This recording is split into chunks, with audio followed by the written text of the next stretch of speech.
This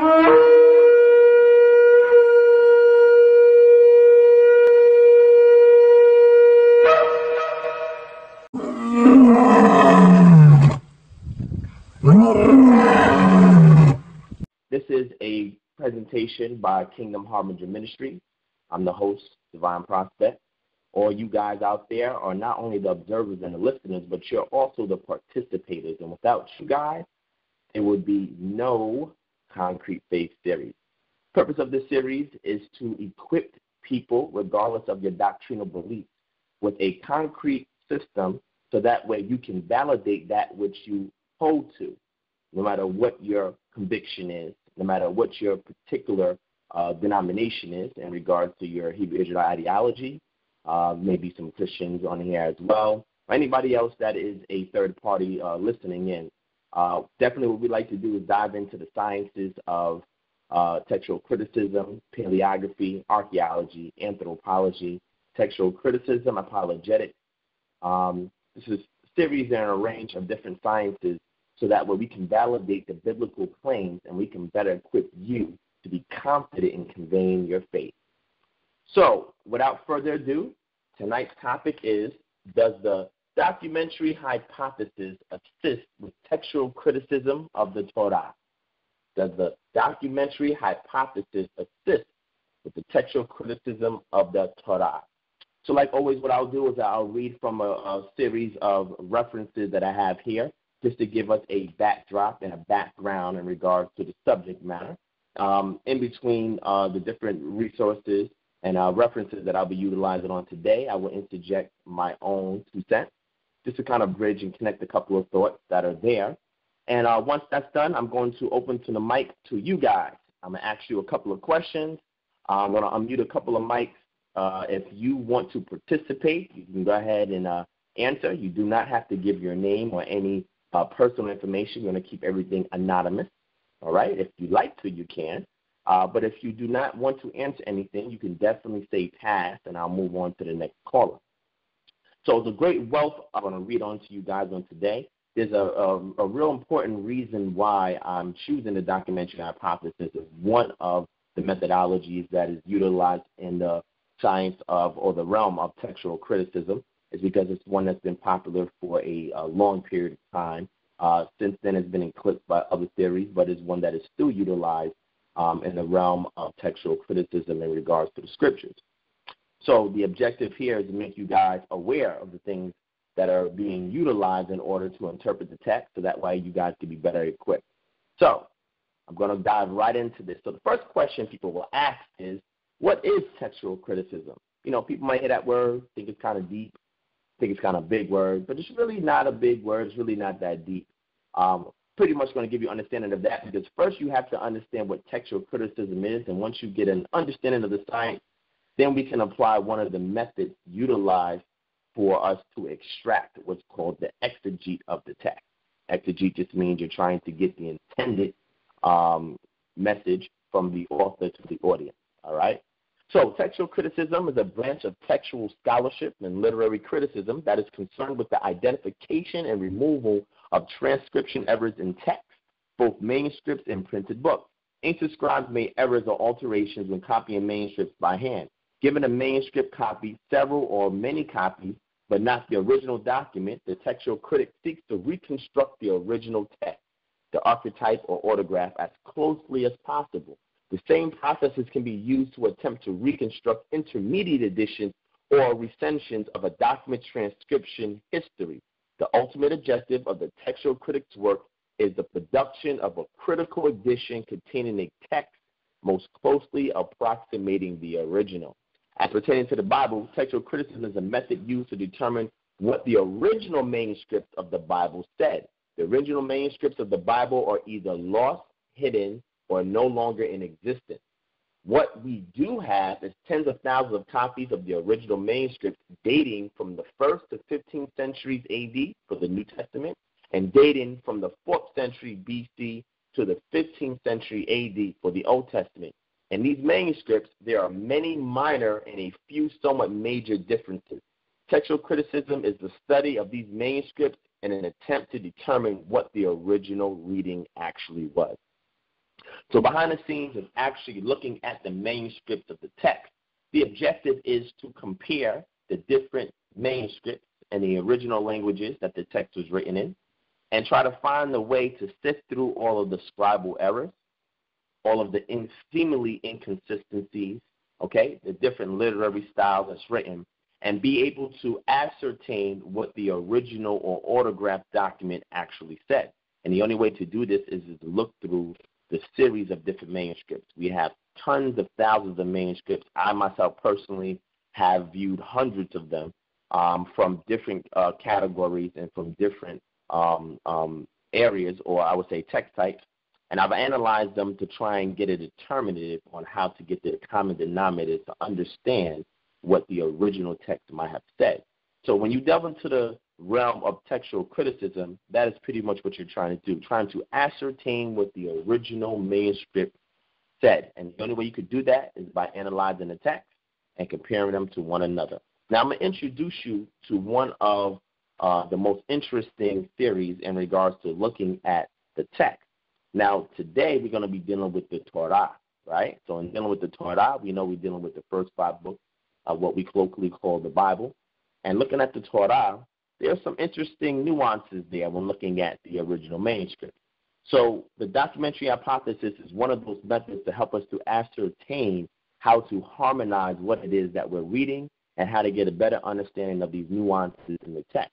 So I'm going to do a good wealth of reading for you guys on tonight, so just stay with me. I'm going to try to get through it as quick as possible, but I need to give you guys a reference point to a lot of the background information on what this theory is, to build up to the climax of me asking you guys questions, and once I close out, open the floor to you guys giving a comment, asking a question, whatever you guys want to do, but I'm asking for everybody to make sure that whatever subject matter you want to discuss is on topic on what we're discussing on tonight, all right? Now, when this is posted on YouTube, in the description area, I will have a listing of the different source links that I utilize to craft together this teaching for tonight.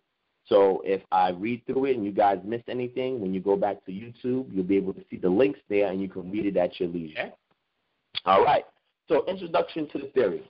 The documentary hypothesis, sometimes called the Wellhausen hypothesis, proposes that the Pentateuch, the first 5 books of the Bible, was derived from originally independent, parallel, and complete narratives, which were subsequently combined into the current form by a series of redactors or editors.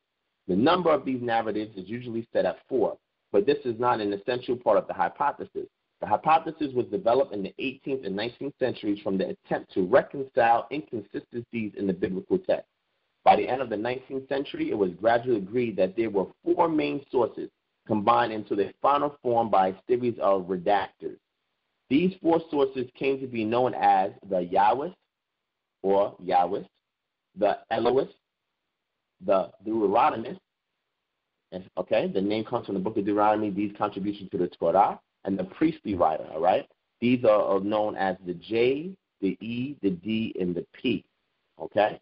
The contribution of Julius Wellhausen, a Christian theologian and Christian biblical scholar, was to order these sources chronologically as JEDP, giving them a coherent setting in a notional, evolving religious history of Yisrael, which he saw as one of ever-increasing priestly power.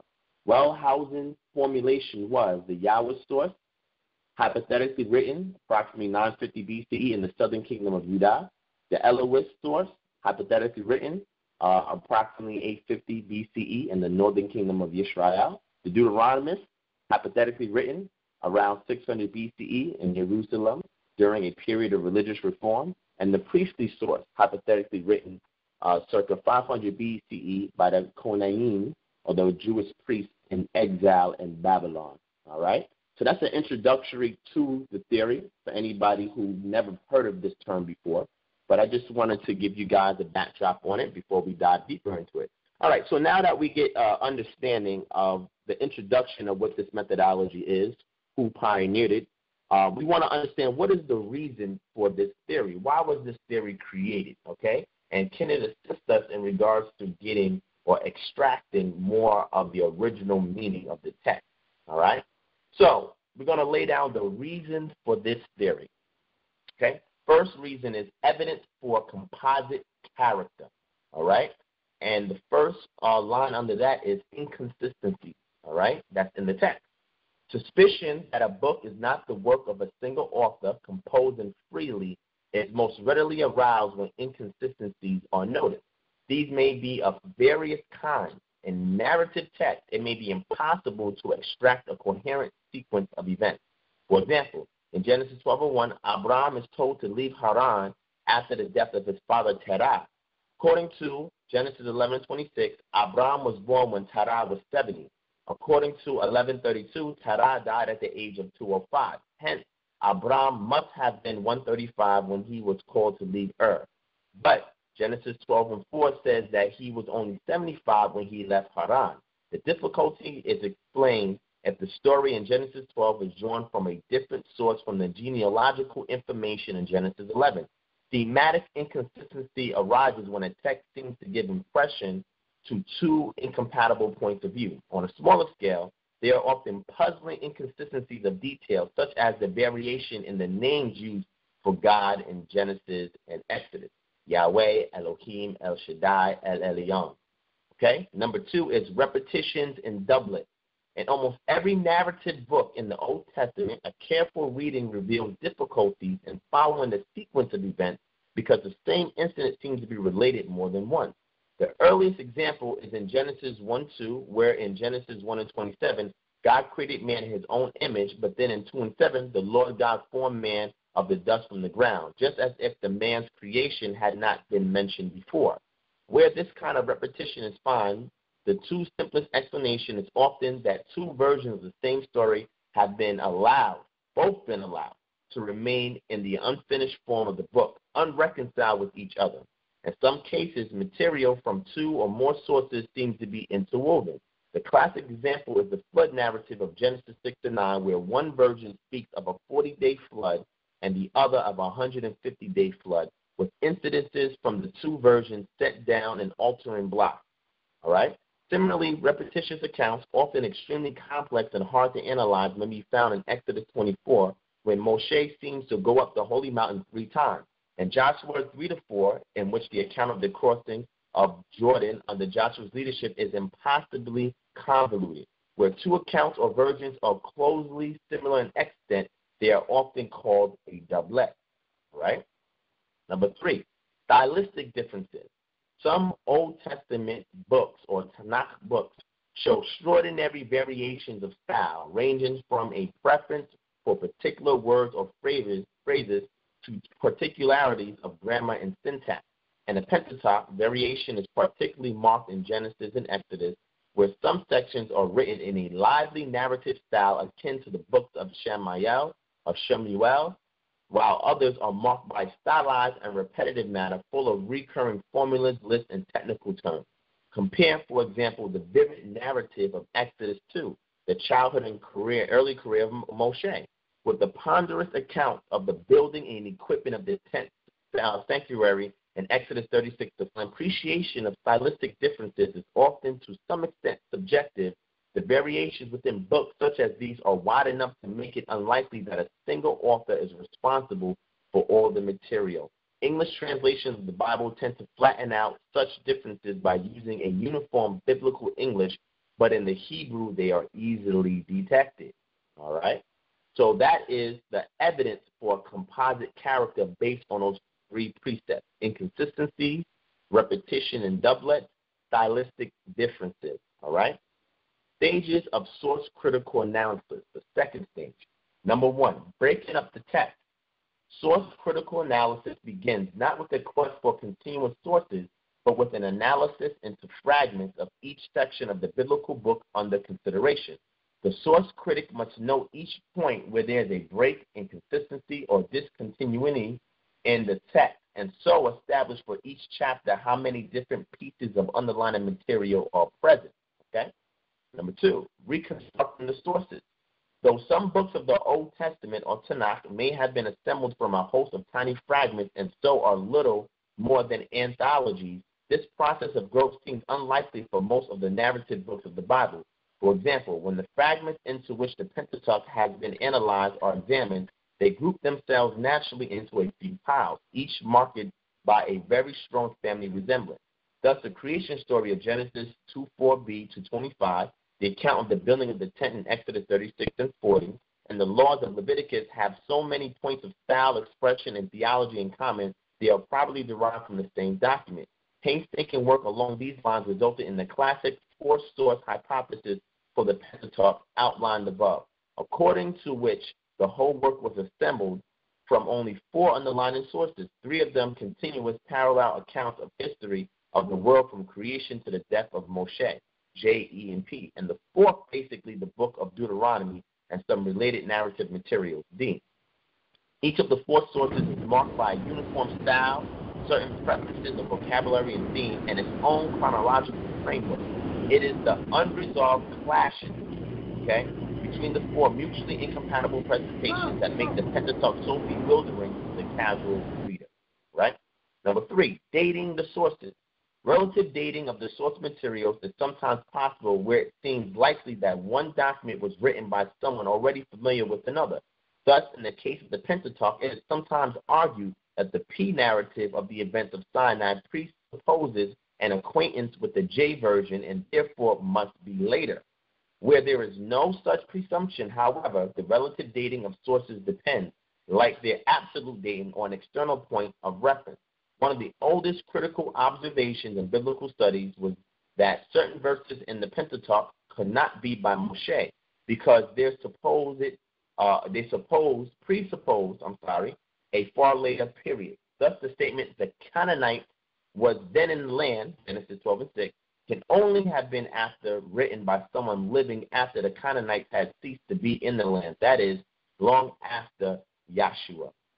But it has only been since the triumph of critical biblical scholarship in the 19th century that such arguments have been applied rigorously to the whole Tanakh, with the result that many sources can now be given, if not firm dates, at least a terminus point quem and terminus ante quem, earliest and latest possible date. All right? So what I just laid out for you just now is the reason for the theory. When you do textual criticism or any kind of work of literature, you come across these things that I just mentioned here. And when you come across these things, such as composite character of the text, you start to see inconsistencies or what seems to be inconsistencies, repetition and doublet, and also stylistic differences in regard to the literary style. And because of such, you get to what's called the stages of source critical analysis. Now, once you see these three points for a composite character, how do you actually analyze the text? Well, first you have to break up the text, kind of separate the different what seems to be approaches to writing the material.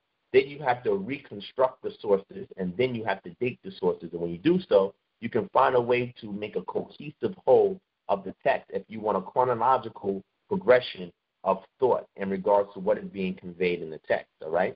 This stuff is very, very important because this is what is utilized in academia and universities in regards to any manuscript, and the Tanakh itself and the Torah specifically has come under this scrutiny in the 18th to 19th centuries, all right?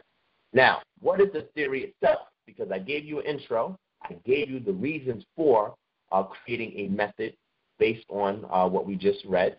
And now we want to know, what is this theory, okay, called the hypothesis or the documentary hypothesis.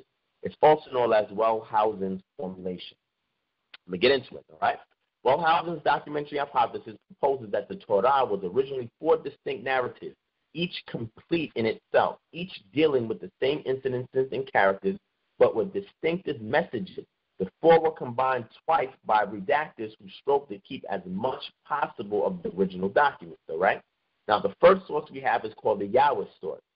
Scholars estimate the date of composition at circa 950 BCE, not long before the split of the United Kingdom of Yisrael into the northern kingdom of Yisrael and the southern kingdom of Judah in 922 BCE, making it the oldest source. The documentary hypothesis attributes anthropomorphic descriptions of Yahweh or Yahuwah or Yahweh, personal visits from Yahuwah, Yahweh, Yahweh, and use of the personal name prior to Exodus 3 to the Yahweh source. It is a misunderstanding of the documentary hypothesis to attribute all use of the personal name to Yahuwah Yahweh to the hypothetical Yahweh source. The hypothetical Deuteronomist, Elohist, and priestly source documents all contain numerous uses of the personal name Yahuwah Yahweh or Yahweh, but the Yahweh source document is the only one to use the personal name Yahuwah Yahweh Yahweh prior to Exodus 3. Concerned with narratives making up half of Genesis and half of Exodus, plus fragments of Numbers, Yah or J has a special interest in the territory of Kingdom of Judah and individuals connected with its history. Yah has an eloquent style. The Yahweh presents a theology of history rather than timeless philosophical theology. Yahuwah Yahweh's character is known by his action. The Yahweh's picture of Yahweh Yahweh begins with the creation of human beings in the early history of mankind in general, Genesis 2, chapters 2 to chapter 11. The Yahweh's contributions in this material do not intend on the present and exhaustive history, but rather certain episodes of particular importance to later generations. These episodes explain human mortality, the need to work for a living, the existence of many languages, a rivalry among brothers, and man's attempt to break through God's limits. The family is often in view in theological context, and the sequence of sin, punishment, mercy appears several times. The Yahweh's picture of the theology of history continues with the call of Abraham and a subsequent history of Yisrael and their ancestors. The Yahweh presents the nation of Yisrael as Yahweh, Yahuwah, Yahweh's own people, which he brought into being, protected, and settled in the land of Canaan. In fulfillment of promises to Abraham, Yitzhak, and Jacob, the Yahweh source presents a history of Yisrael that also illustrates theme and grace, but more especially one that portrays Yahuwah, Yahweh, Yahweh as a powerful deliverer and provider of his people's needs. Faith in Yahweh, Yahuwah, Yahweh alone is the primary virtue. The Yahweh also emphasizes Israel's destiny to be a great nation who will rule over her neighbors and have a king from the tribe of Judah. The theology of the Yahweh extends beyond Yisrael and includes notice that all nations will be blessed through Abraham. Furthermore, the report of the destruction of Sodom and Gomorrah is attributed to the Yahweh source. Now, moving on, we get to E, or the Elohim source. Well, what is that? Use of the generic word for a deity, Elohim, rather than the more personal name, Yod-Heh-Wah-Heh, prior to Exodus 3, and descriptions of Yahweh, Yahuwah, Yahweh of a more impersonal nature. For example, speaking through dreams, prophets, and angels, rather than personal appearances, indicate the Elohim source according to the documentary hypothesis. The Elohim narrative does not begin with the depiction of Yahuwah, Yahweh, Yahweh's creation of humankind, but the divine address to Abraham, the ancestor of Yisrael, because both the Yahweh source and the Elohim source use Yahuwah, Yahweh, Yahweh for God. After Exodus 3, it is more difficult to discern the Elohim from the Yahweh source material from that point onward. E parallels with J, often duplicating the narrative. E makes up a third of Genesis and half of Exodus, plus fragments of Numbers. E describes a human-like God initially called Elohim, and Yahuwah, Yahweh, Yahweh, subsequent to the incident of the burning bush, at which Elohim veils himself as Yahuwah, Yahweh, Yahweh. E focuses on the kingdom of Yisrael and on Shiloh priesthood, and has a moderately eloquent style. Scholars suggest the Elohim source was composed circa 850 BCE. The theology of the Elohim focuses on four key elements: prophetic leadership, the fear of God, covenant, and a theology of history. Prophetic leadership is emphasized by building the narrative of four key ancestors, Abraham, Jacob, Yosef, and Moshe, who are presented as prophets who receive revelations from God in visions and dreams. The Elohim's concept of the fear of God goes beyond reverent awe and is the root of Abraham's obedience to the command to slay his son. Covenant is emphasized by the Elohim on a number of occasions, notably the covenant ceremony of Exodus 24, establishment of the Ten of Meaning, and Yisrael's rebellion at Sinai with worship of the golden calf, which presents the Elohim's gloomy view of Israel's propensity to violate her covenant with God. The Elohim theology of history is focused on the nation of Yisrael and more inclined than the Yahweh to focus on the specifically religious aspects of prayer, sacrifice, and prophetic revelation. The goal of history for Yisrael is explicitly religious, to be a kingdom of priests and a holy nation. Right? So we just went through two sources. Well, what about the Deuteronomy source? Well, according to Mnoth, the Deuteronomy source in the middle of the 6th century BCE with the purpose of addressing contemporaries in the Babylonian exile to show them that the sufferings were fully deserved consequences of centuries of decline in Yisrael's loyalty to Yod-Heh-Wah-Heh. I'm just going to say that colloquially, all right? Loyalty to Yod-Heh-Wah-Heh was measured in terms of obedience to the Deuteronomic law. Since Yisrael and Judah had failed to follow that law, their histories had ended in the complete destruction in accordance with the divine judgment envisioned by Deuteronomy. But it shall come to pass, if you will not listen to the voice of Yod-Heh-Wah-Heh, your God, to observe to do all his commandments and his statutes, which I command you this day, that all the curses shall come on you and overtake you.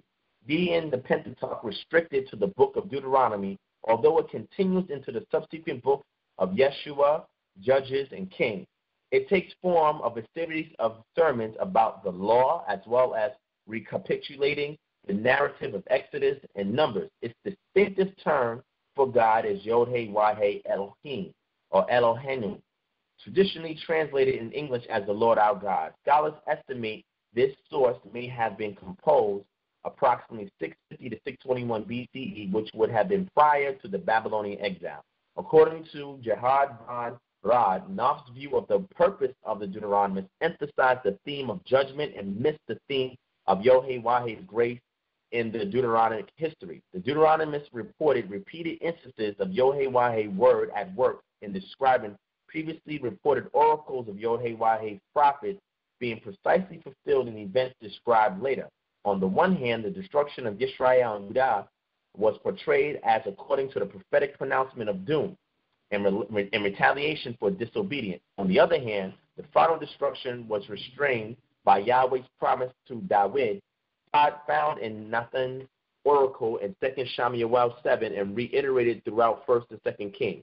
H.J.W. Wolf describes the purpose of the Deuteronomy and the pattern of apostasy, punishment, repentance, and deliverance common in a Deuteronomistic history.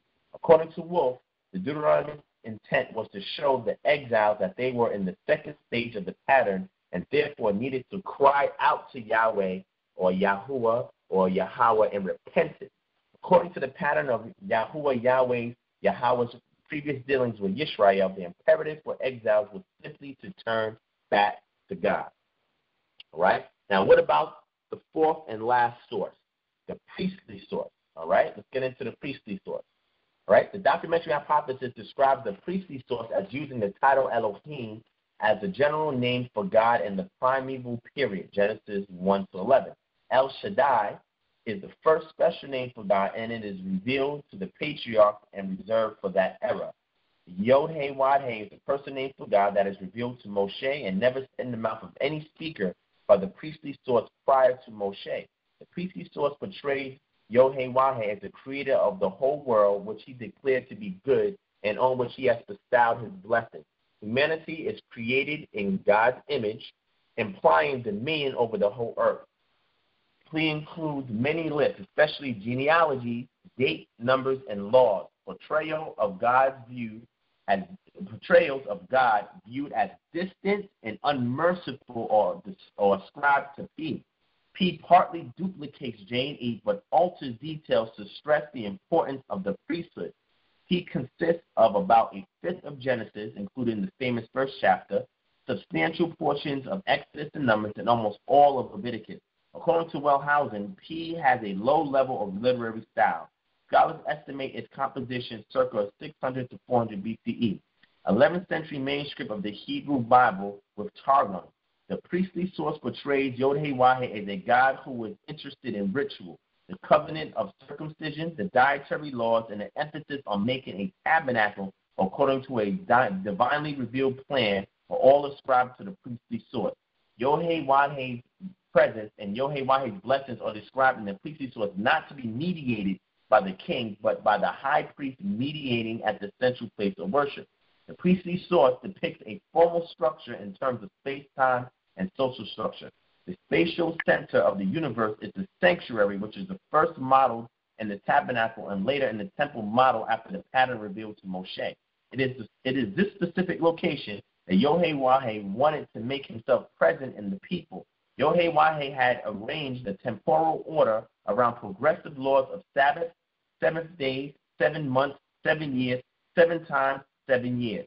In terms of social structure, the priestly source portrays Yod-Heh-Wah-Heh as granting his presence to the particular people who knew his name, the priesthood, the ritual system, and the law that represents the cosmic order in a priestly garment. All right? So I know that was a mouthful. It was definitely a mouthful for me. My mouth was a little dry going through that.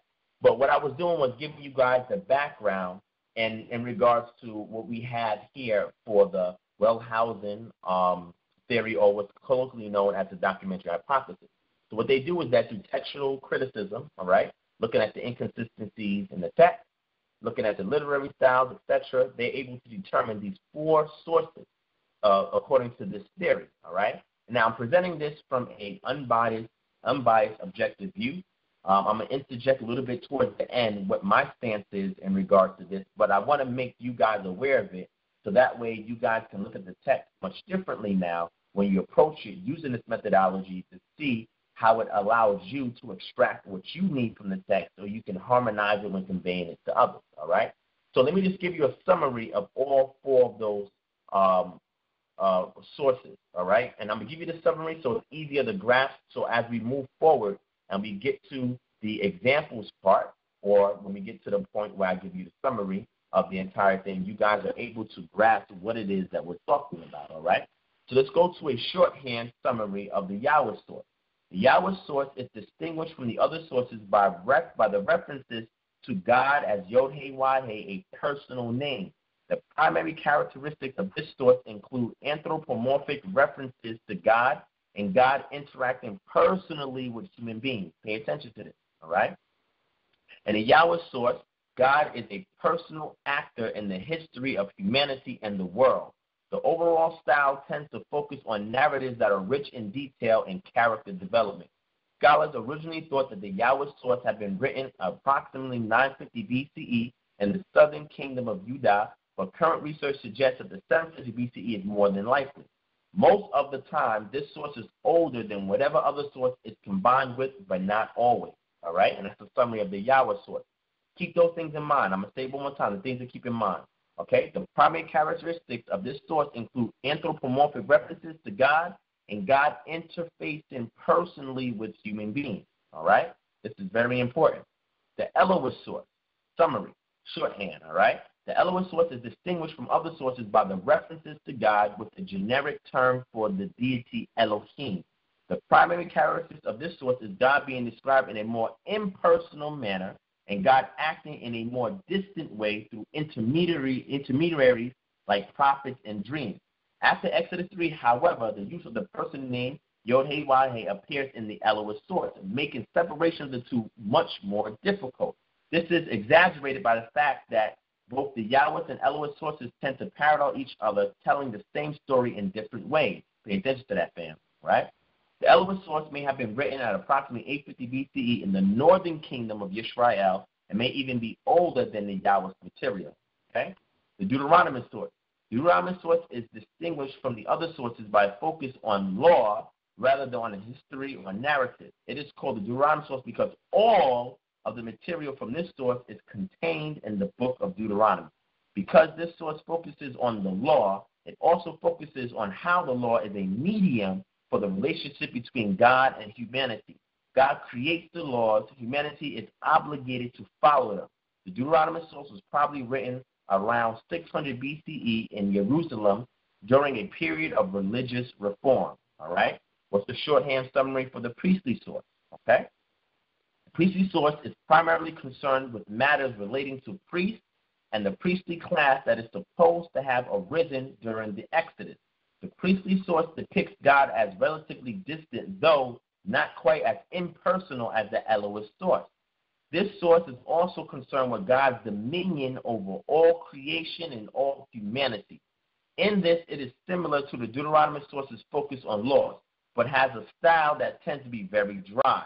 One thing that distinguishes the priestly source from the others, though, is an emphasis on social structures, social hierarchies, and authority. The priestly source was written in around 500 to 450 BCE during the exile in Babylon. All right? So, the differences between the four strands of tradition or the sources, the Yahweh stresses on Yudah, it stresses leadership, it stresses the anthropomorphic speech about God, how we're talking about God in human terms.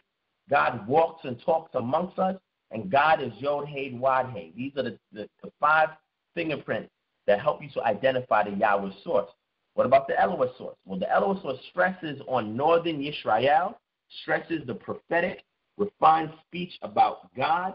God speaks in dreams, and God is Elohim till Exodus 3. What about the priestly source? Well, the priestly source stresses on Yudah, stresses the cultic nature of the priesthood, the majestic speech about God, cultic approach to God through rites and rituals, and God is Elohim till Exodus 3. What about the Deuteronomic source? Deuteronomic source is the stress on the central shrine, stresses fidelity to Jerusalem, stresses the speech recalling God's work. It has a moralistic approach, and God is Yod Hey Wad Hey. All right? Now, the reason why this is very important, well, actually, let me throw in one extra one. The Yahweh also uses the term Sinai a lot. The Elohim uses the term Horeb. When you look in the text and you see Horeb and Sinai, they're interchangeable. There's a reason for that because there's different vantage points telling the same story. And this is how you can look in what seems to be an inconsistency in a text and be able to separate the different sources or the strands of that quote-unquote tradition. The priestly scribe also has a focus on genealogies and lists, which is important. And the Deuteronomic has very long sermons, all right? Now, the reason why all of this is important is because I'm going to give you guys examples. And I'm going to ask you guys questions based on the text itself to see if you can point out the different sources that I just listed above or prior to what we're about to address. Now, before I get into that, after this particular methodology has been around for about 150 plus years, in the late 1970s, 1980s, it started to become challenged, all right, up until the present day.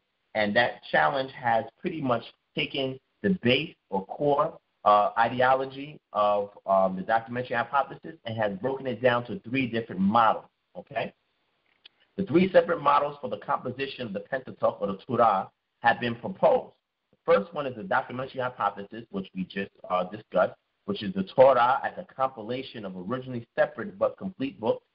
The supplementary model, which is a single original book or author supplemented with later addition, deletion, and redaction. And the fragmentary model, which means many fragmentary works and additions compiled or composited into one. So now that I've given you the documentary hypothesis, the particular theory that I have in my approach to textual criticism through my extensive and exhaustive research and study of the manuscripts themselves, as well as the translation of these manuscripts, as well as the different writing styles, literary devices, etc., I stand behind the supplementary model, which means you had a single original book or author or source, and as time progressed, as it has been handed down, it was supplemented with later additions, deletions, and redactions or editing, all right? And my particular stance is that Moshe was the author of the Torah, but as time progressed from the time that he originally had it penned down all the way until present day, it has went through several additions, deletions, and redactions, all right? This gives you the illusion of the inconsistencies that we find there, the illusion of different literary styles that we see there, and the illusions of repetitions and doublets, even though repetitions can also be a literary style utilized to tell a story. So that is my stance in regards to textual criticism when looking at the text, in case anybody was interested in that. But again, the documentary hypothesis is the hypothesis that pretty much laid the way for this textual criticism in a different light than what was originally believed in regards to the text being one cohesive whole with no editors, no redactions, no deletions, all right? Now, I say all of that to say this. I'm going to ask you guys questions, all right? I'm going to pick out different passages in the scriptures, and I want you guys to be able to identify what source, according to this theory, what source penned, edited, redacted, okay, or even brought forth the tradition in regards to the style that I mentioned earlier, the false styles being, again, the Yahwist, the Elohist, the priestly, and the Deuteronomy. And we're going to label those as Y for the Yahwist, E for the Elohist, P for the priestly, and D for the Deuteronomy. All right? So I'm going to read a little bit of text for you guys, all right? And then I'm going to open the mics randomly. I'm going to pick random mics to open up. If you want to answer, feel free to do so. Keep your name anonymous if you like. If you want to share your name, that's fine. But if you do not want to answer the question, just say pass, and I will move on to the next caller, all right? So I'm going to open up the mics shortly, but I'm going to ask the first question, and then I will open up the mic, all right? So first question is, if we go to Genesis chapter 5, I want everybody to turn to Genesis chapter 5, all right? I'm going to give you all a minute. Go to Genesis chapter 5. All right? And in Genesis chapter 5, we see the genealogy from Adam to Noah. All right? So, remember, I mentioned that one of these sources, okay, is very particular in regards to genealogy. So, to see if you guys are paying attention, I'm going to read through some of this genealogy, not too much because I want to read the whole chapter. But I'm going to read through some of it, and after I read it, I'm going to open up a couple of mics, and I want somebody to answer and tell me what fingerprint do you see in regards to this theory on the genealogy structure that's in Genesis chapter 5. All right? There we go. Genesis chapter 5. I'm going to read it. Let's go. Let's see. Let's get the, let me see what version I want here. Give me 1 second. I'm going to pull up my other Bible.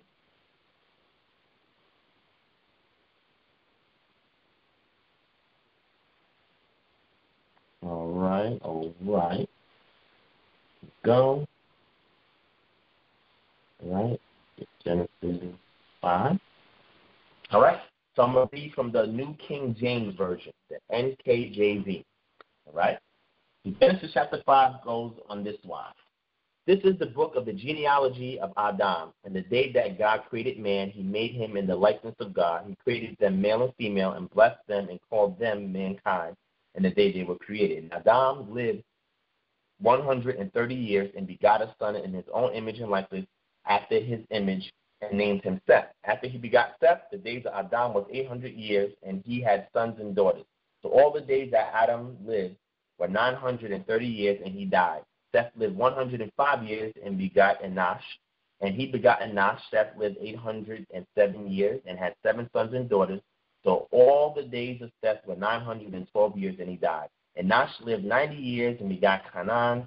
After he begot Canaan, Enosh lived 850 years and had sons and daughters. So all the days of Enosh were 905 years. Canaan lived 70 years and begot Mahalalel. All right. After he begot Mahalalel, Canaan lived 840 years and had sons and daughters. So all the days of Canaan were 910 years, and so on and so on. So, y'all get the gist? There is a record of genealogy here. Whose fingerprint? We're going to play detective now. Whose fingerprint out of the 5 suspects can we detect using the genealogy structure in Genesis chapter 5? So I'm going to go ahead and open up a couple of mics, and I'm going to mention out the first 6 numbers of your telephone number. So if you recognize your number, again, if you do not want to answer the question, you say pass, all right? But if you do want to answer the question, feel free to do so. And if you like, you can definitely keep your name anonymous, all right? So the first mic I'm going to open up is, this is like lottery right here. Okay, I got it. Caller number 318834. You are the lucky caller. Caller number 318834. Would you like to answer the question and find out who the culprit is, or would you like to pass? Caller number 318834. Your mic is open. I'm going to pass, man. I'm just listening with the fam. Okay, no problem. We thank you for that, for calling in and continuing to listen in. And you said you wanted to pass, and that's fine. I'm going to jump on to the next caller. The next caller I'm going to pick is caller number 647 618. Caller number 647-618. Your mic is open. Would you like to answer the question and find the culprit out of the four sources or suspects, or do you pass? Caller number 647-618. Your mic is open.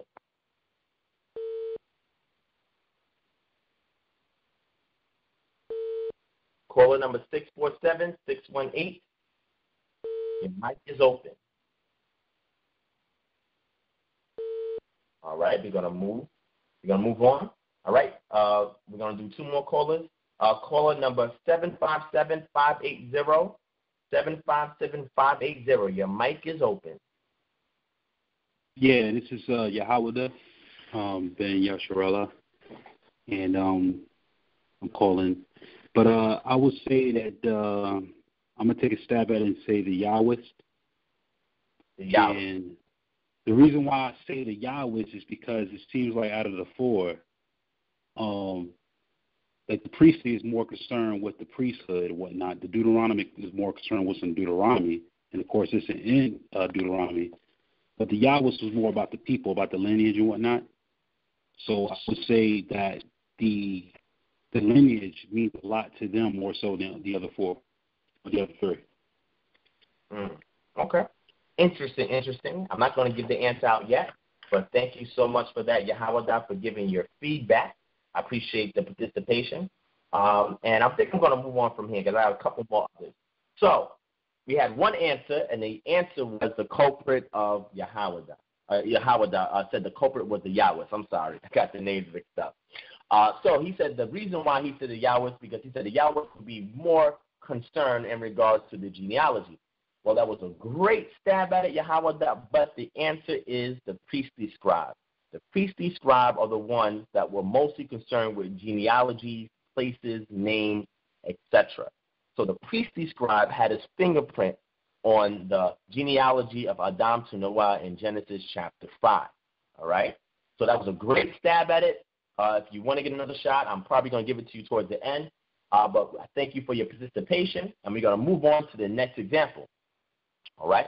So the next example is going to come in the form of Genesis chapter 11. Genesis chapter 11. All right? Now, I used Genesis chapter 11 in the first episode of Concrete Faith, but we're going to use it again here, to emphasize this particular teaching on this evening. So, Genesis chapter 11 deals with the Tower of Babel. I want to read this, and after I read this, I'm going to open up 3 mics, and somebody, if you don't mind, if you're not too shy, give a shot at it and let me know which culprit left their fingerprint on Genesis chapter 11. Genesis chapter 11 goes this way. Now the whole earth had one language and one speech, and it came to pass as they journeyed from the east, and they found their plain in the land of Shinar, and they dwelt there. Then they said to one another, "Come, let us make bricks and bake them thoroughly." They had some brick for stone, and they had some brick asphalt for mortar. And they said, "Come, let us build ourselves a city and a tower whose top is in the heaven. Let us make a name for ourselves, lest we be scattered abroad over the face of the whole earth." But the Lord came down to see the city and the tower. The Lord, or Yod-Heh-Wah-Heh, came down to see the city and the tower which the sons of man built.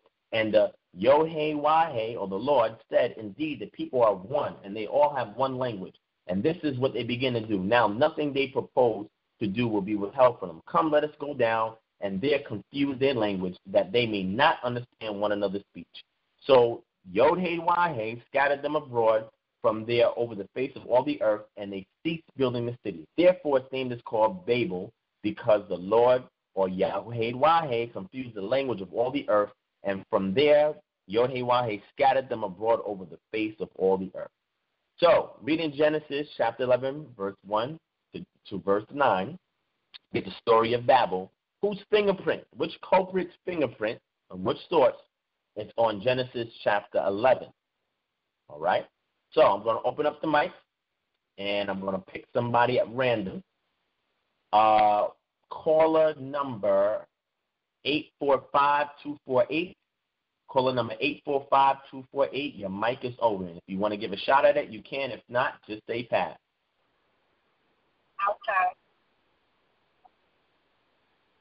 All right. So caller number 845-248 said that they will pass.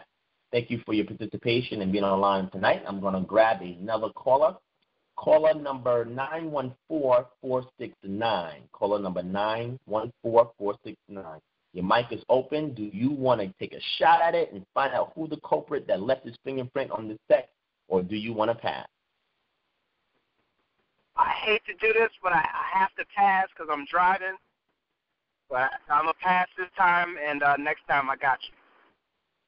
Okay, no problem. We thank you for being online on tonight. Caller number 914469. We keep this anonymous because we don't want anybody to feel embarrassed for giving a wrong or even a right answer. Because some people, when they give a right answer, they don't want to give the people the impression that they're being too egotistical.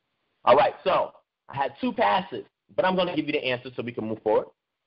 The fingerprint that is on Genesis chapter 11 is the Yahweh source, because the emphasis on the name Yod-Heh-Wah-Heh prior to Exodus chapter 3. The Yahweh is very particular in regards to folk tradition, in regards to myths, in regards to ethics, all right? So the Yahweh is the one that has his fingerprint on the ethics, the myths, and the folk traditions, all right? One of them being the Tower of Babel, all right? So I thank you for everybody for answering that. I'm going to jump on to the next example, Genesis chapter 18, verses 1 to 4. Genesis 18, 1, 4. Right? Genesis 18, 1 to 4 states, then Yod-Heh-Wah-Heh appeared to him by the terebinth trees of Mamre, as he was sitting in the tent door in the heat of the day. So he lifted his eyes and looked, and behold, 3 men were standing by him. And when he saw them, he ran from the tent door to meet them and bowed himself to the ground and said, My Lord, if I have found favor in your sight, do not pass on by your servant. Please let a little water be brought, and wash your feet and rest yourselves under the tree. And I will bring a morsel of bread, that you may refresh your heart. After that you may pass by, inasmuch as you have come to your servant. They said, do as you said. So here we have Yod-Heh-Wah-Heh appearing to Abraham in person. Now, whose fingerprint is on this text? Whose fingerprint on this text? Go and grab one caller. Caller can say, they can answer, they're going to pass. Caller I'm going to grab is caller number 404704. 404704. Your mic is open. Do you want to take a shot and find out who the culprit is, who left their fingerprint on this text, or do you want to pass? Your mic is open, 404. Yeah, that sounds like me. This is Brother Uzi, Ryan Gator from Atlanta. It looks like it's the Yahweh, simply because it's very personal, and the use of the actual name. All right.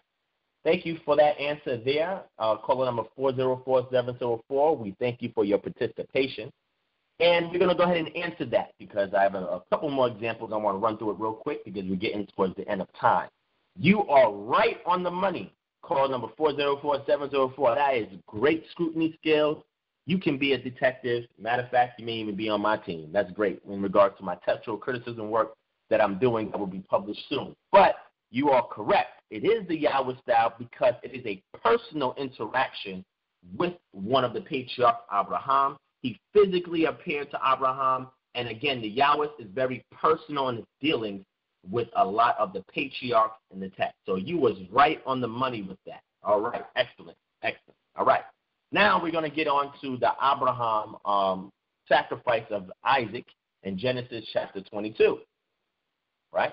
Genesis chapter 22.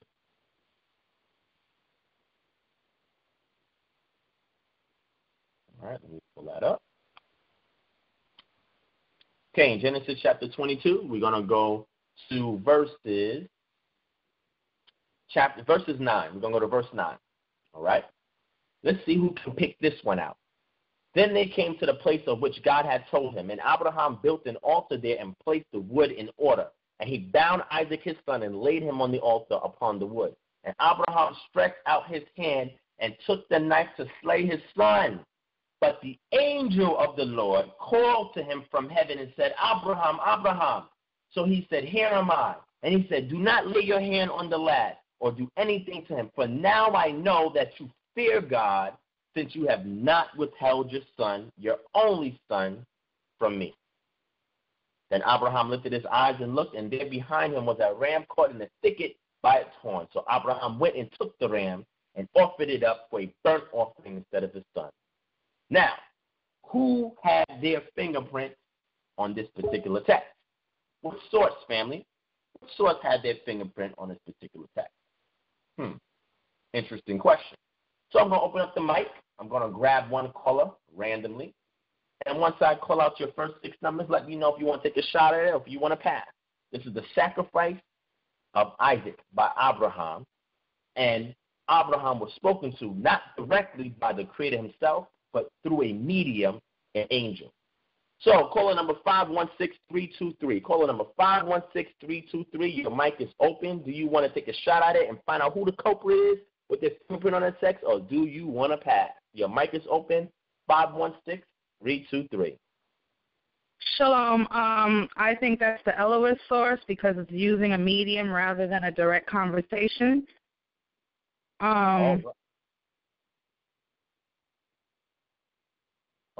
Sorry about that. I think I muted you again. Sorry about that, caller. Continue. I apologize.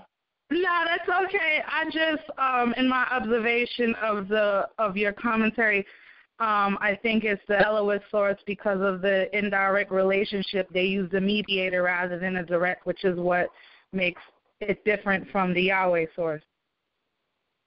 All right. That was a great shot.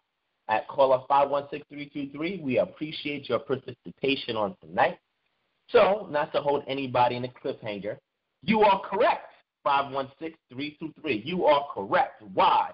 Because now we have a distant creator who is indirectly dealing with the patriarch Abraham through a medium, which was an angel. And that is one of the fingerprints of the Elohist source. So, caller number 516-323, you are correct. That's awesome. I got 2 great students so far on the line on tonight. Even the earlier caller, Yahweh, that gave a shot at it too. He did a great job at that. You guys are following. This is excellent. I'm going to keep going. All right. So, all right. The next one is Exodus chapter 20, verse 18. Exodus chapter 20, verse 18. All right. Chapter 20, verse 18. Exodus chapter 20, verse 18 goes on to say, now all the people witnessed the thunderings, the lightning flashes, the sound of the trumpet, and the mountain smoking. And when the people saw it, they trembled and stood afar. Then they said to Moshe, speak with us, and we will hear. But do not let God speak with us, lest we die. And Moshe said to the people, do not fear, for God has come to test you, and that his fear may be before you, so that you may not sin. So the people stood afar off, but Moshe drew near the thick darkness where God was. Now we have a situation where the people are afraid to interface with the Most High God. So if the people are afraid to interface with the Most High God, whose fingerprint do you think is on this particular text? Who's the culprit? All right, open up the mic. Let's see who we're going to pick for tonight. All right, we're going to grab you. Caller number, who are we going to get on tonight? Almost out, well, I can't say almost out of people. There's a lot of people there, but let's see. Caller number, I don't know if I picked you yet, but we're going to pick you today. Caller number 510-290. Caller number 510-290. I apologize if I picked you away. I'm not sure if I did or not. But caller number 510-290, do you want to take a shot at it or do you want to pass? Caller number 510-290. Your mic is open. Pass.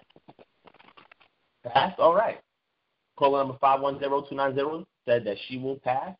That is cool. Thank you for being online tonight, observing and learning and participating. All right. So I'm going to go ahead and get to the answer to that. So the fear of God shows a displacement between the people and the Most High, and a mediator is utilized. So we know that this is the fingerprint of the Elohist source because a mediator is utilized. So far, we have one priestly source, we have two Yahweh sources, and we have two Elohim sources, all right? So let's see if we can wrap this thing up, all right? I'm going to make things a little easy for you guys, or maybe not. I'm going to read a particular text. I'm not going to tell you where it's from, but I'm going to read a particular text. I want to see if you can decipher who is the culprit with their fingerprint on this particular text, all right? So hold fast. Let me go ahead and grab it out here for you guys, all right? So I'm going to read this on this slide, all right? I'm not going to tell you where the source is from. I'm going to do something a little different and see if you can pick out which source it is, right? It goes, now, O Yisrael, listen to the statutes and the judgments which I teach you to observe, that you may live and go in and possess the land which the Lord God of your fathers is giving you. You shall not add to the word which I command you, nor take from it, that you may keep the commandments of the Lord your God, which I command you. Your eyes have seen what the Lord did at Baal Pe'er, remember, Yod-Heh-Wah-Heh, in the place of Lord. For Yod-Heh-Wah-Heh, your Elohim, has destroyed from among you all the men who Baal Peor, but you who hold fast to the Lord your God are alive today, every one of you. All right? Goes on to say, surely I have taught you statutes and judgments, just as Yahuwah or Yahweh, Yod-Heh-Wah-Heh, my God, commanded me that you should act according to them in the land which you go to possess. Therefore, be careful to observe them. For this is your wisdom and your understanding in the sight of the peoples who will hear all these statutes and say, surely this great nation is a wise and understanding people. So I just gave you a snippet there from some place in the Torah somewhere. Who knows where it's at? Maybe some people are pretty good with picking out where the text is at. But I'm going to pick on two people, and this is going to be the last one on today. Let's see if you can find out whose fingerprint is on this text. Right? So I'm going to go ahead and grab somebody. Let's see who I'm going to grab for this one here. Let's see. All right. I'm going to grab this caller again. Caller number 757-580. Caller number 757-580. Your mic is open. Do you want to give a shot and tell us whose fingerprint and what culprit is dealing with this particular source, or do you want to pass? Your mic is open, 757-580. Oh, man.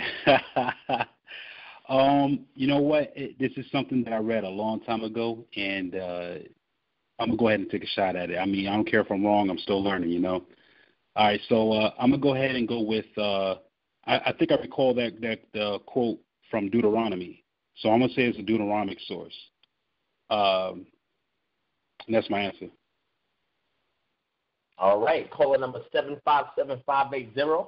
I had to get back at him. He told me to come back to. I got back to him. I could also get the caller who was driving, but I'm going to be nice because he's probably not at his destination yet. I don't want him to fumble, get his notes while he's on the road. So I'm going to let you pass, but I'm going to open up the mic shortly so that way anybody can ask a question or make a comment. But caller number 757-580, you are correct. That is Deuteronomy chapter 4, verses 1 to verse 8. I'm not sure if I read all the way to 8. I believe I did.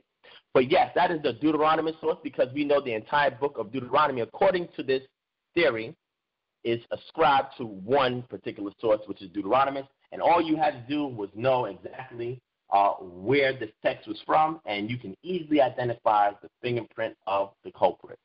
All right, so it is 10:21 p.m. We're trying to wrap this up by 10:30, a little after 10:30. Finished pretty much on time.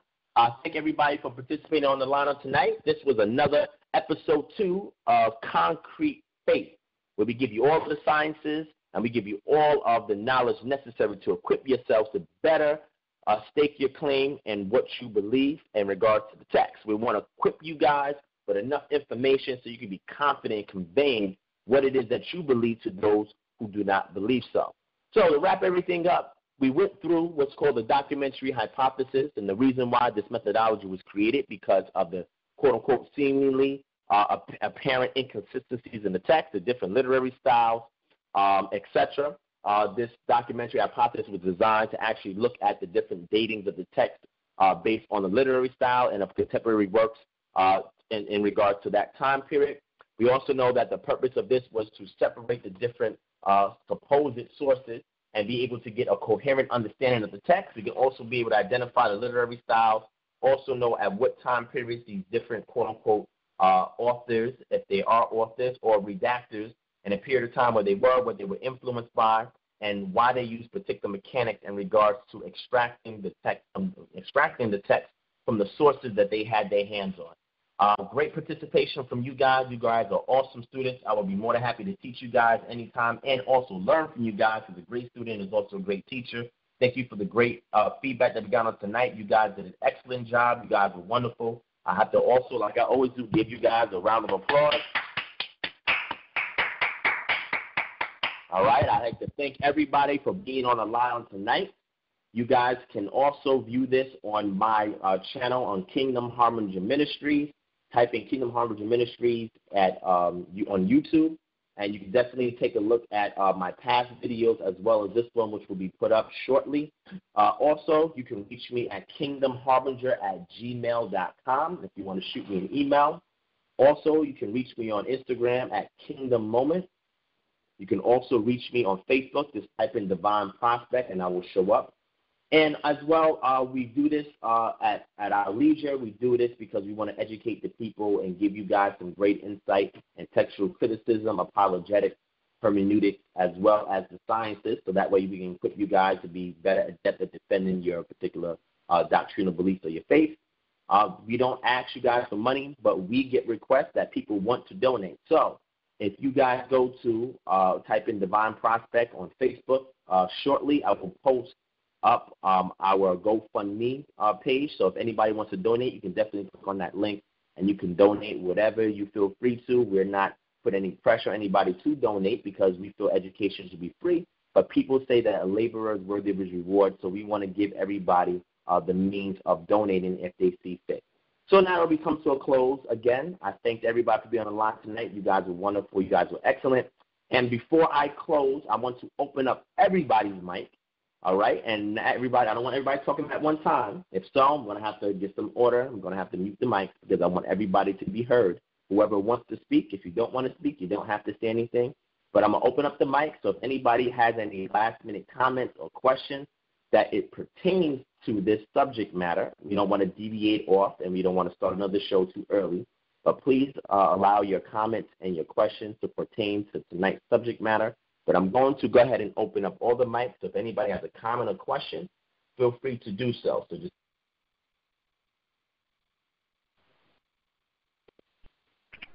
all right. So everybody's mic. So before everybody rush to say anything, take your time, think out what you want to say or what you want to ask.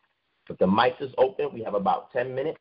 So if anybody wants to ask a question, anybody wants to give a comment in regards to tonight's subject matter, I'll be more than happy to answer it in the best of my ability. Or if you want to share something with the people on this line in regards to tonight's subject matter, feel free to do so. So everybody, your mics are open. Yeah, I had a quick question about it. This is a very good lesson, by the way, and I do appreciate what you're doing for the people. But in regards to the different methods, like the priestly, the Deuteronomic, the Yahwist, and the Elohist,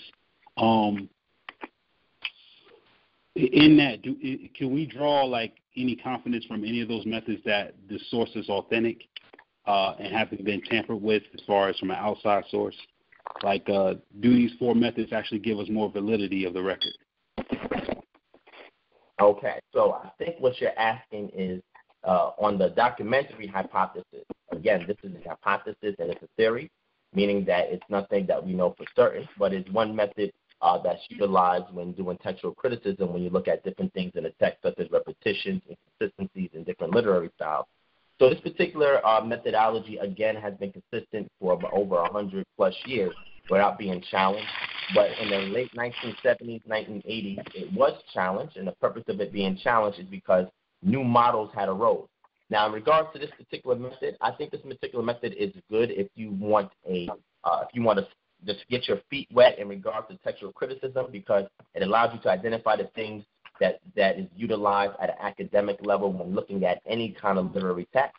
I think your question was, can it be trustworthy that we know that none of the sources were tampered with? Well, according to this particular methodology, it's saying that the Torah itself is extracted from four different completely independent sources, And as time has progressed, it has been woven together, and the final edition of it that we have today was done while they were in their captivity. So can the 4 sources be trusted? Well, that would be up to you. If you were to look at the specific model and you were to separate each one of these verses of the Torah based on the characteristics of the fingerprints that we see on these texts, and you were to compile it, would you get a coherent and cohesive story or interpretation of the text? That would be the best way to see if you have an unbridled train of thought in regard to the approach or the writing style in regard to the text. So for my particular position, I noted earlier that my position is using a supplementary model, which means that there's one single source, or there was one book at one point in time, which I believe was authored by Moshe, and as time progressed, there have been additions, deletions, and redactions to the text to the point that we have it today. So I would say you would have to actually look into this a little bit further yourself, and you'd have to see by doing independent research at the sources now. Because what I gave you today was just elementary. This thing is really, really deep. There's books on this. There's actual academic studies on this. So you'd have to do your independent research, because what I do is just give you guys a point of reference to study. But like I said, the fact that I myself, I don't particularly uphold to it in its entirety, I would say that some of those sources are not trustworthy from my particular perspective. And I hope that answers your question. Yes, thank you. All right, you're welcome. I had a question. Can you hear me okay? Yes, we can hear you, caller. All right, this is a guy that was driving. I'm sitting in my car before I go in because I'm gonna lose service. But Okay. so I have a comment and a question. I'm in New York. I saw you at the debate and all that stuff. I told you, I'm gonna hop on, all of the social media to follow you. I think you're doing a great job and all that. So my comment, even this Sabbath, we were in Shabbat class, and the approach toward the scriptures, it has to be, or what I'm learning is that it has to be in a way that you have to detox all the Western matrix approach to the scriptures, whether it's Christian, Greek, Hellenistic mindset, and remember that even Hebrew is read from right to left, front to back. From back to front. And so, considering that, when Moses was writing the Torah, he was writing the Torah in a fashion or in a writing style that was Hebraic. So it was a Hebraic writing style. So sometimes it seems like there were 2 different creations and that there were 2 different floods, but he's telling a story. And sometimes what he does, from what we're finding, is that he puts an abstract in the very beginning, then he'll go in and give details, and then he'll sum everything up. Or he'll introduce Canaan, where in Genesis, I think chapter 9, where he says, I believe he just brings up Canaan's name out of the blue, out of all the sons of Ham, and he would introduce a major player, and so this to me is a type of writing style. So it's not really 2 creations in the sense that Adam, there's an Adam, and then there's a creation and the formation. He's just telling a story. So it's like he's telling you what he's giving you an overview, then he's going to tell you, and then he's going to tell you what he just told you. And I think that throws a lot of people off, in thinking that, there are 2 different creation stories going on at one time, and it was kind of pulled and pieced together, But my question to you, Divine, would be, how do you handle when I speak to people, they often bring up the term El or Elohim being from the Canaanite language. Now, hopefully this is on par with what we're talking about. But how do you handle that particular question, with the sense that the Canaanites' God was El or Elohim, and then therefore you have the Israelites, calling on this same power, if you will, or the same name El? Okay. All right. Well, I appreciate you, caller. I'm glad that we were able to meet face-to-face. I think that that's awesome. Feel free to stay in touch with me after this, and we can talk a little bit more further and in depth. What I'm going to do is I'm going to read something, okay, because you said something that was excellent. I mean, everything that you said was great, and this is pretty much where I teach from. And the purpose of me giving this particular lesson is to see if anybody was more studied in regard to the approach of the writer or the literary style. So I'm going to what I explained earlier was the hypothesis for the prose for the quote-unquote documentary hypothesis. But I'm going to read the cons that is in alignment to what you touched on, and then I'm going to answer your question if you will allow me to, if you don't mind. All right? So I'm going to read something. This is from an article. Again, I'll have everything posted up. You guys can go to my YouTube page when I post this up, and you can see all the source links for all the information I'm reading. But this particular thing that I'm about to read to you guys here is actually speaking against the particular documentary hypothesis by finding a way to explain the things there that seem to be contradictory. All right. This is great that this was pointed out because again, I was seeing if somebody was going to point it out, and somebody actually did. So let me go ahead and just grab this here for you guys, and I'm going to read this real quick. All right. So when looking at the text itself, and I mentioned things such as repetition, mentioned things such as things that seem to be inconsistent, contradictions in the text, etc. There's a particular author of this academic paper, and he writes, the use of repetition as evidence for multiple documents in Genesis is perhaps the most persuasive argument for the modern student, while in fact it is the most misleading of all. It seems to the modern reader that Genesis 12:10-20 and 21-18 must be variants of a single tradition. How else could one explain the presence of two stories that seem so remarkably similar? A patriarch who seeks to avoid trouble by claiming that his wife is his sister. This is one of the examples. All right? Pharaoh's house in Genesis 12, Abimelech's house in Genesis 20 appear to be examples of how a single tradition has been handed down in different forms in different communities. But this assumption is an entirely modern reading of the text, or Western reading of the text, and ignores ancient principles of rhetoric. In an ancient text, there is no stronger indication that only a single document is present than parallel accounts. Doublets, that is, two separate stories that closely parallel one another, are the very stuff of ancient narrative. They are what the discriminating listener sought in a story. Simple repetition is common in ancient Near Eastern literature. In Ugaritic epic of Keret, for example, large portions of the text are repeated verbatim.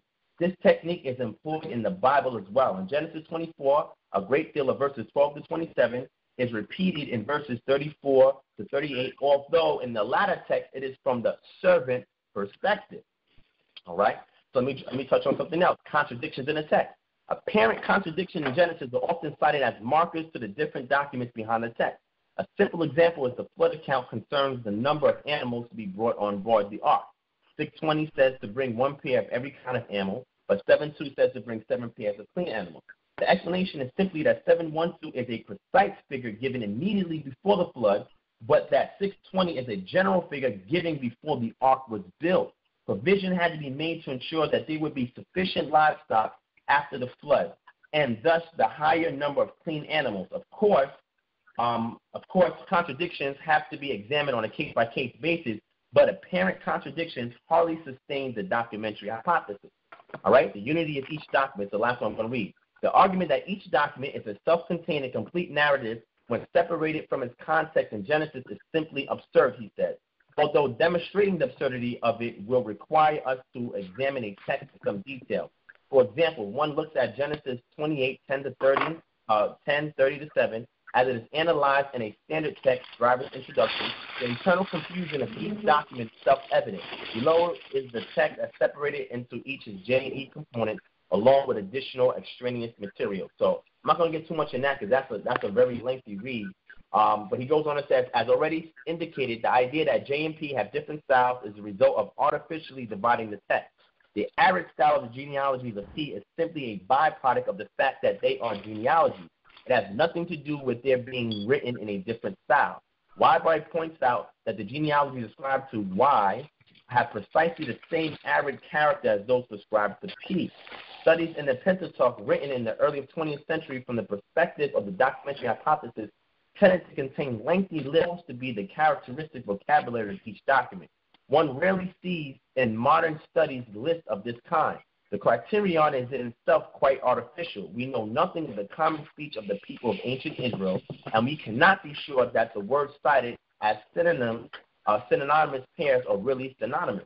One word may have been chosen over another word for the sake of a special nuance in a given circumstance, or indeed simply for the sake of variety.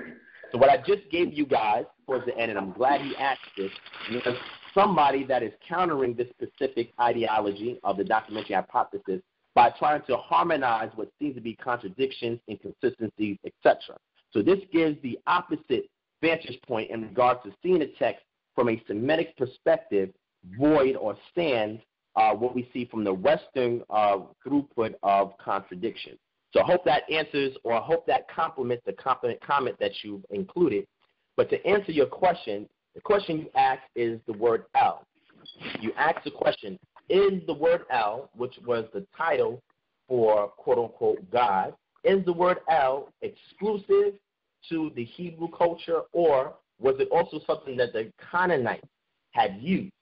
That's a very great question. I'm going to try to answer it as proficiently as I can, looking at the time. What I will say to you also, caller, is that I have an upcoming lecture that deals with this extensively, and I actually have 2 up-and-coming lectures that deal with this topic specifically. So what I'm going to do is I'm going to touch on it a little bit, and I'm going to give you just a base understanding of what you had mentioned. Before Hebrew was a written script, there were other cultures that were here on the scene. Let me say that again. Before Abraham showed up, there were other cultures that were here on the scene. We know prior to Abraham that the Most High had dealt with the nations. This is why we have the table of nations, Genesis chapter 10. This is why we have the story of Noah, Ham, Japheth, and Shem. All right? And the purpose of all of this information is to show us that the Most High is not exclusive to Israel. They're his preferred stock of people, but he's not exclusive to Israel, and he deals with the nation. Why is this important? Well, when we look at Genesis chapter 9 at the blessing that Shem had received, Noah said to him, "Blessed be the God of Shem," and blessed be the Shem. Why? Because the spiritual torch was handed to Shem. So that means that the spiritual torch was handed to Shem, then the name or some name of the Most High had to be entrusted with the lineage of Shem. Well, why is this important? Well, the question is, did the Canaanites, the ancient Canaanites, did they use the name El prior to the Hebrews, or were the Hebrews the only one exclusively to use the name El?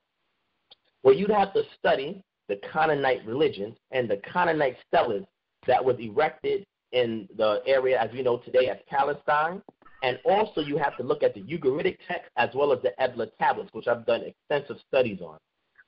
In particular, the Ugaritic text, we see a trinity there, right? Well, what's the Trinity? The Trinity is El. El is the Father God of creation, all right? So the Ugaritic text demonstrated what's called henotheism. Henotheism means that you have a pantheon of gods, but one is singled out to be supreme, and the supreme God was El. He was also known as El Elyon, and the reason why he was El Elyon because he's the most high God, because he's above all the other pantheon of gods. You also had his consort, which was Asherah, and you had their son, which is Baal Hadad, which is one of their many sons. So when you look at the Ugaritic text, and Ugarit, if you look on a map, is to the left or going towards the Mediterranean Sea. To the right of it is Ebla, and to the right of that is Haran. Well, who resided in Haran, and who was called in Haran? Abram. Abram was called in Haran. Haran was considered a Syro-Palestinian culture. They had a Syro-Palestinian language family, also a Syro-Palestinian religious system. So if El called to Abraham in Haran, in an area where El was already known, and told him to leave that area after the death of his father and go to Canaan, where his name was changed to Abraham, and I go into detail on this in episode 1, okay, because when we look in the Ebla tablets, we see the cognate for Abram there, indicating that a person with that name existed in that point in time, all right? And this is during the Bronze period. So the reason why this is important, because when he goes and relocates to Canaan, now he's in an area that is influenced by the Syro-Palestinian culture, language, and religion. So if we know that El was upheld in Ugaritic, and the Ugaritic texts that we have go far back to about 1900 BCE, and Abraham was on the scene at approximately 2100 BCE, so they displaced about 200 years, we get an idea of the cultural, the linguistic, and the religious system of the people. So El was in existence before anything was written. If we believe that Moshe was the one that penned the Torah, and he was speaking about the patriarchs and his forefathers, we know that Moshe came hundreds of years later. So that means that the belief in El was already in existence. The problem was the belief in El was not singled out. El was worshipped alongside a pantheon of gods, and he was not raised above the other gods. This is why the Most High had brought Abraham out of that area and into the land of Canaan. The people in the land of Canaan also worship El. There's a particular stela. It escapes my memory, but it's I will show it on my page. I actually put it on my Facebook page in case anybody's interested in it. That has been erected, and this particular stela that's been erected by the Canaanites, not the Hebrews, that's been erected, has the name of the god El and his Asherah on it, and on the back it has Ptah, because this is when you had the Kemetic excursions into the Levant region that happened after the Hyksos got exposed. So the reason why this is important is because El, as the father deity, who was also represented by a bull. Why is that important? Because when we look at the first two letters in Hebrew, you have the Aleph, and you have, not the first two letters, but the letters that make up the name El or Al is the Aleph and the Lamed. The Aleph and the Lamed. The Aleph is the bull head or the ox head, and the Lamed is the staff. Why is that important? Because when you look at kings today, they wear a crown and they have a scepter. That is reminiscent of the bull's horn and the shepherd's staff, which indicates authority, and the bull indicates strength. So the term El also came from the Phoenician script that we know that the Hebrew was a sister of or a brother of, and using that ancient pictographic depiction of Al, we'll see why they labeled him as being the bull god or the father god of creation, represented with Al. That's a good point. My goodness. So I hope that answers your question, King. Yeah, it does, man. Yeah, thank you. And one more thing, I'll add one more thing and let everybody else. But, Shem's name actually means name. If you look up the meaning of Shem, his name means name. And so if you go back and read Genesis chapter 10, the Most High really sets that. Genesis chapter 10 is probably one of the most important chapters as it relates to the scriptures and now. It's so important to break all those names and things down. I'm doing that right now. But Shem's name means name, and he bore the name of Yah, and or Yahweh or Yahuwah. But so I'm gonna pass it on, man. Thank you very much. You answered my question. Anytime. That was a great dialogue. I can see that you are a very astute student and even a teacher in your own right. You asked the right questions. You got a great answer, and I hope we all was edified from that. I'm going to leave the line open for another 4 or 5 minutes, so if anybody else wants to ask a question or if anybody else wants to make a comment, the line is open.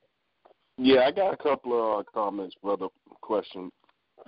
To me, there's no doubt when you study the text that Moses could have been the writer of Deuteronomy for several obvious reasons. One is within the language. Like, for instance, when you look at the location, and if you don't mind, let me just read something to you from. I don't know if you ever heard of the work of Richard Elliott Friedman.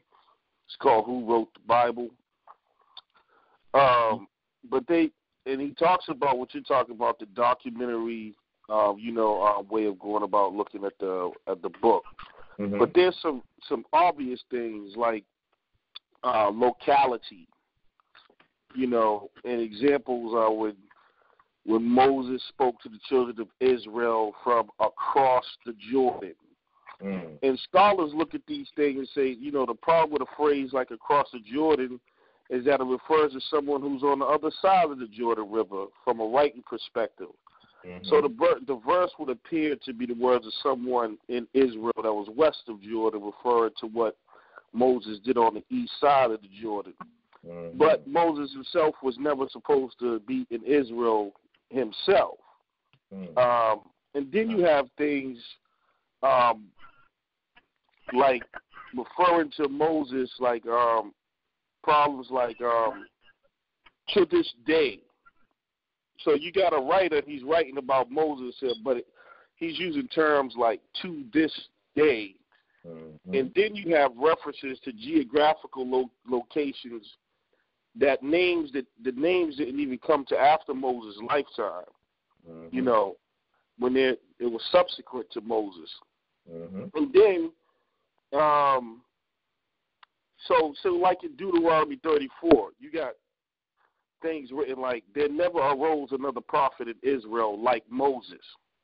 Now, Moses couldn't have wrote that. You know, that wouldn't make any sense whatsoever, especially especially after dying in the text himself.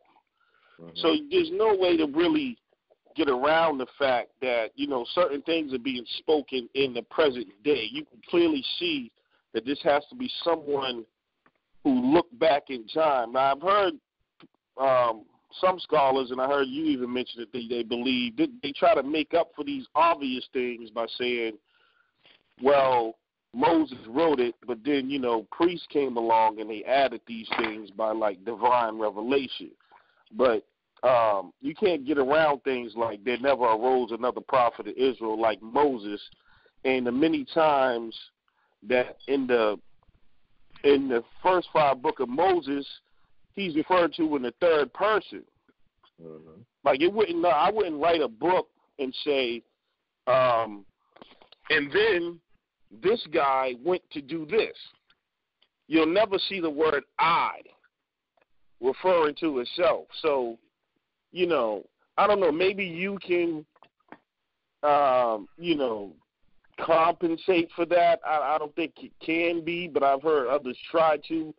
And then, you know, you got the different writing styles. And I know you're aware of, like, the priestly doctrine and the JED, you know, those 4 things. But, like, I don't think there's no way to get around that. And there's other people who brought that information out, you know, like back centuries ago. And the Catholic Church, like, persecuted them and burnt their books. But it was many scholars like Thomas Hobbes that said it's impossible with the writing style, with the third-person references, with the references to locality, you know, writing in the present. You know, like me writing a story that I'm writing about, and I use the term New York in the 9th century B.C., you know. So, yeah, that's all I have to say, bro. You can go on.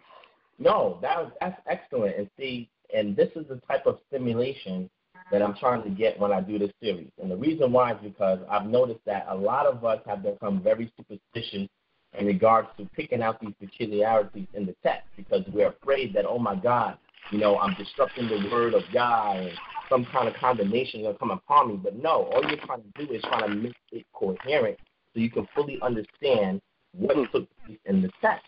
And this is very important because you'll have a lot of terms such as Pithom and Ramses, which we think from our perspective is particular to one particular location, but in actuality it was a redaction that happened later on. This is why it makes those locations very obscure to kind of pinpoint. Also, when you see Horeb and when you see Sinai, these are 2 different phrases referring to the same thing.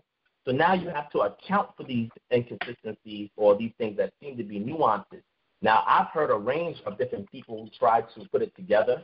I'm going to do another series in regards to textual criticism where I'll show you my particular stance in regards to how I handle the text so that way I can better convey it. But I think the best thing to do is to be honest and be objective and try to be as unbiased as possible when you look at the text before you go gung-ho on a particular predisposition that you have of the text. And the reason why I say that is because whenever you fare in a university realm where you're trying to convey your particular stance, you have to have a degree of epistemology to show some kind of proposition of how you know something is true.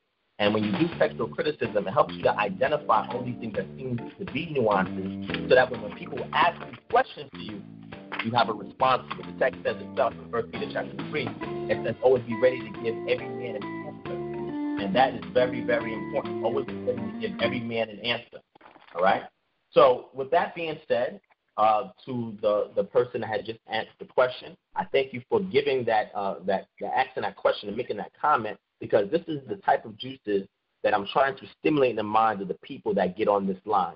And it's to try to find a way to harmonize these things. Again, I've heard people say, well, Moses, when he wrote what's called a biographical narrative of his life because he was a very humble man, so he put himself out of using I. That's one perspective that some people write. Some people say Moses wrote prospectively because he was a prophet, so he knew in the future time how things will be looked at in the past. People would say that. Some people would say, hey, the text was just redacted after his death, so that way people can get further information or elaboration in regards to the life of Moses or Moshe, because he was a very important character in regards to the Torah.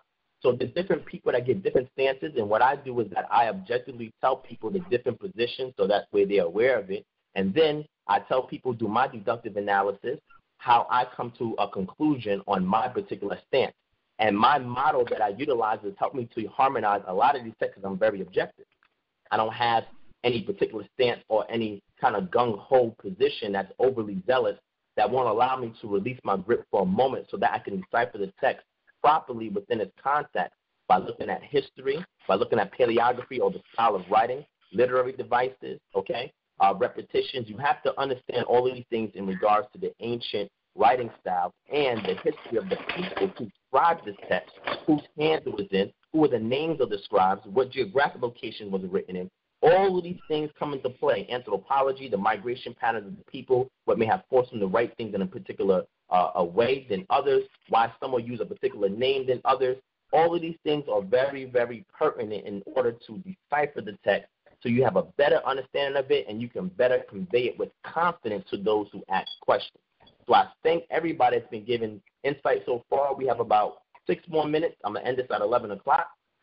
6 more minutes. If anybody else wants to ask a question, if anybody else wants to make a comment. So far, we've been getting great feedback. I love this. I love when you guys give great feedback like this because it helps me and it helps the callers, and we're all edifying one another together. So I'm going to leave the line open for another 5 minutes. If there's silence, then I'm going to end. If not, the line is open if anybody wants to ask a question or make a comment.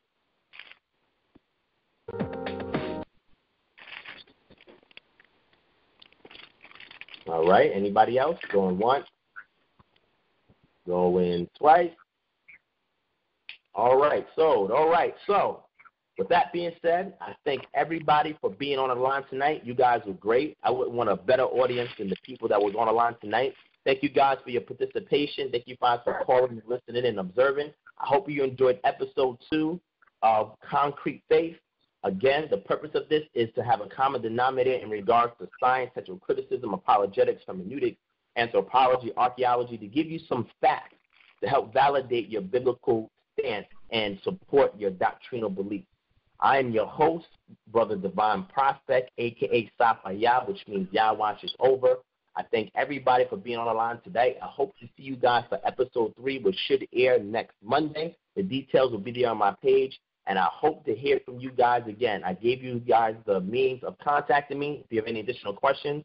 Again, when I post the video up on YouTube, it will have the link so you guys can go back and refer back to the sources that I utilize.